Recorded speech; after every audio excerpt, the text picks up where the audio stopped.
Now with us today is Manila Vice Mayor Chi Atienza, joining us via Zoom. Good morning, Vice Mayor. Thank you for joining us again here on News and Views.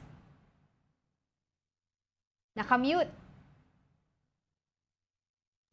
Good morning. There you go. Good morning. Good morning. Thank you for having me. Yeah, of course, first and foremost, congratulations. And yeah, how's your third day in office going so far, Vice Mayor? Well, sa totoo lang, kagaya nga ni Yorme na bilis kilos, ako rin nagbilis kilos dito. Although medyo mahirap po kasi ang pinagdaanan ko rin lalo na on the first day na ako ay pumasok dito dahil iniwanan po ako ng opisina na walang laman. So pagpasok ko dito, kailangan ko kunin yung dining table sa bahay namin para kahit pa paano meron ako. May laman. Yeah. Actually, otherwise, wala akong kahit laman dito. Actually, we saw also on social media, no, yung Facebook ni Yorme, nakita namin yung wala ding laman yung kanyang opisina. So, can you give us a picture here na meron bang nagkaroon ba ng proper turnover from the past administration para sa inyo? Well, pinayagan naman po nung dating vice alkalde na silipin ko ang kanyang opisina. Ngunit nung kami ay nag-try mag-contact para makalipat ako dito ahead of time, ang sinabi nga rin po is pareho rin po nung kay Yorme na 12 o'clock ng June 30, doon lang kami nakapasok ng gamit at nakapaglinis. Although kasi ang naging challenge doon, ang oath-taking namin was at 2 p.m. that same day. And alam naman natin na syempre, kailangan pa rin maglinis ng kwarto and all. So medyo nahilo po ako ng konti. Up to now, third day na po to, pero hilo pa rin po ako dahil on top of that, meron rin po kami mga inaayos na mga ordinansa at resolution na kailangan namin ipasa para kahit pa paano makasuporta kami dun sa call ni Yorme na pagganahin ng gobyerno dito sa Maynila. Alam nyo, sa totoo lang, nung inaugural session, supposedly ceremony lang yun, but then kami with the City Council, gumawa na kami, nag-regular session na kami at natapos na namin yung mga priority bills ni Yorme para mabilis siyang makakilos rin dito sa Maynila. Okay, Vice, let's start off yung yung nasa balita din na of course yung pag-re-implement ng curfew hours para sa mga minors. Ngayon, ang question dito is ano ba ang nakita nyo ni Mayor Isko Moreno that prompted you to re-implement nga this curfew? May nakita ba kayong pagtaas ng krimen with regards to mga minors? Well, kasi alam nyo, ano yan ni Yorme, gustong mangyari yan ni Yorme dahil yes, bago kami pumasok dito in office, medyo marami nga pong mga illegal activities and at the same time, mga bagay na kailangan ayusin. Kaya ang inisip niya talaga is to prioritize na igawin nga yung curfew. But tama naman yung sinabi niya dun sa pinakita kanina na mga bata dapat nagpapahinga para sila lumalaki. But And also, during yung inauguration yun, nagkaroon din ng parang presentation ng mga gagawin dyan sa Manila, si Yorme. At kasama na nga dun yung mga financial condition of the city, particularly yung mga unpaid obligations at saka yung may mga certain personalities or officials po tayo na nakalagay doon na may mga certain disbursement, if I'm not mistaken. Can you give us a picture of what happened there po? Well, napanood naman ng maraming Manileño yung nangyari sa State of the City address ni Yorme.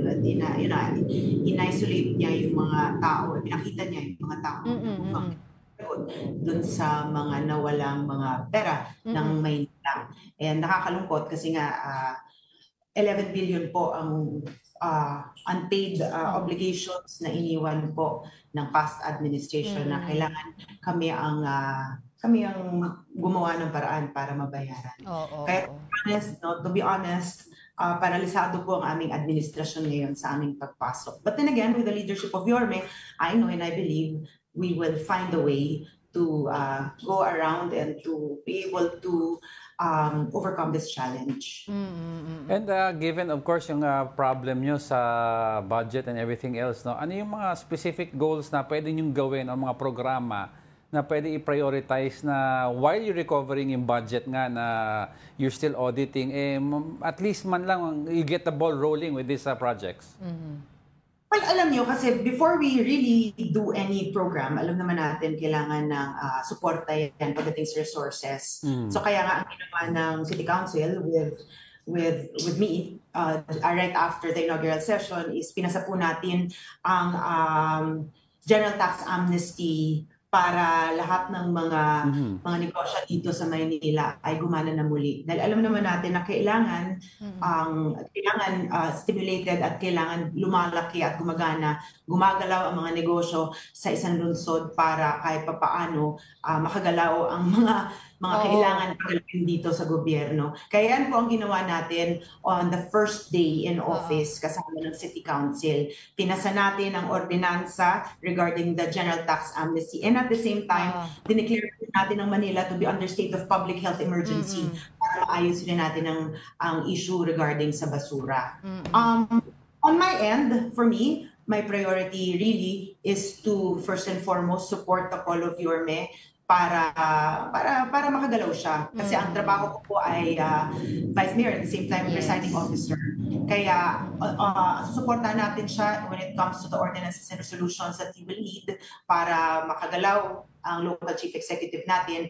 But ako naman, personally, given ang battle cry ko talaga since the start ay tayuan ang mga sektor ng lipunan na para sa akin kailangan mapakinggan. So ang next na step for me would be to talk to different mga sectors for me to really know and understand in full depth ano ba ang mga support ang kailangan nilang gawin, kailangan namin gawin para maramdaman nila na nandito ang gobyerno para sa kanila.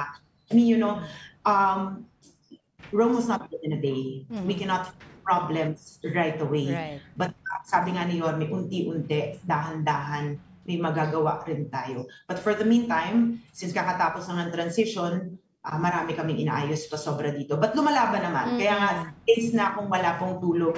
Kung si Yorme po nakikita nyo sa kalsada, ako naman 3 days na nag-aaral ng mga ordinansa, mga resolution na kailangan namin ipasa with the City Council para masuportahan ng call ni Yorme na paganahin na ang gobyerno. Right, right. And we all know naman, Vice Mayor, yung the work that you put into during the campaign as well.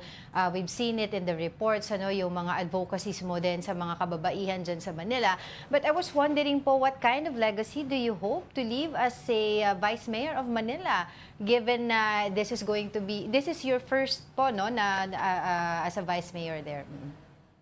Well, alam nyo, ang mga tao na sa gobyerno, kami mga lingkod bayan. Ngunit on my end, I want to be known as a lingkod bayani. I would like to put missionary work in government. Ang gusto ko pong mangyari is to leave a legacy wherein ang mga ordinansa at mga resolution na gagawin natin ay result-oriented, na kung saan ang bago ito gawin, talagang kumonsulta tayo sa mga taong bayan, at pagkatapos natin ipasa mga ordinansa at resolusyon, bababa tayo sa mismong mga sektor o mga taong bayan na apektado ng mga resolution at ordinansa gagawin natin, and we will make sure na napabuti ang buhay nila dahil sa mga ordinansa at resolusyon na aming ipapasa. Yan po ang gusto kong legacy pagdating sa pagiging Vice Mayor. But on pagiging presiding officer naman, ang legacy kong gustong gawin is to, gusto ko i-entice ang ating lahat ng mga konsehal to back to their very core on as to why they are there. And I want them to be able to create and draft resolutions and ordinances that para sa kanila, magiging legasiya rin nila. Alam nyo, nung panahon ng kampanya, ang tawag po sa akin kasi liwanag ng Maynila. But ang sinabi ko nga, hindi naman ako magpapaliwanag ng Maynila. All I will do is to encourage and to inspire each and every leader that are under me to go back to their very core, as to their essence on bakit sila nandun. Kasi naniniwala ako, pagka lahat ng mga leaders, lahat ng mga konsehal, ma-inspired to create ordinances and resolutions na talagang nakaangkla sa pangangailangan ng kanilang mga sinasakupan, magliliwanag ang Maynila dahil inspired lahat at tulong-tulong ang lahat. Alright, we are one with you in making, in the hopes na maging mas maayos ang Manila ngayon in your administration with Manila Mayor Isko Moreno. For the meantime, we'll be keeping in touch with you, with other issues dyan sa Manila. In the meantime, maraming salamat sa iyong oras, Manila Vice Mayor Chi Atienza. Salamat rin sa inyo.